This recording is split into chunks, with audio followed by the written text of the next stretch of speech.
charges against Maduro have been announced. Again, you can see them on the screen. I am...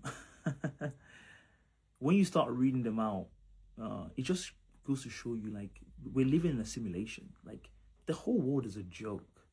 They're charging the president of another country with owning machine guns and owning explosive devices. Presumably, that will be the bombs that's in his country's arsenal. That's part of their military national defense, and the machine guns that the army owns and they use to defend the country. That's now a crime. So just to get this right, the crime here is to own guns in another country, not the US. So if I own guns in the UK, the US can charge me with illegally owning weapons that's not even in their country. Now, what you notice was not in this charging document is fentanyl. You know, they mentioned cocaine and all that nonsense in there, but as I've done many videos on before, you know, cocaine doesn't come from Venezuela. You know, cocaine comes from Colombia.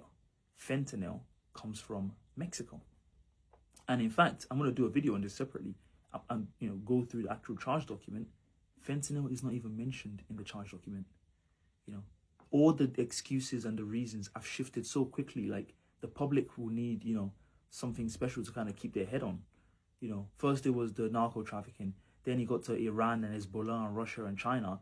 You know, then it got to fentanyl, then it got to cocaine, then it got to, you know, dictator. You know, they just throwing everything together.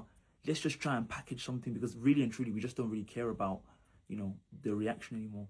Might is right. We're doing it because we can, and, you know, whatever the trial actually comes to be, and, you know, that would actually make for all-time cinema. I feel sorry for Maduro, but I'd actually love to see that when they start charging him with, you know, the violation of US law when he's not a US citizen, when he lives in a separate country, and he's actually the leader of a separate country. This is beautiful, beautiful precedent.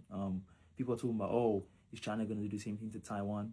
It will be curious to see what happens if they did that. I imagine the same people will come on our screens and lecture us with a straight face on how we have to respect the territorial sovereignty of other countries. Okay, all right.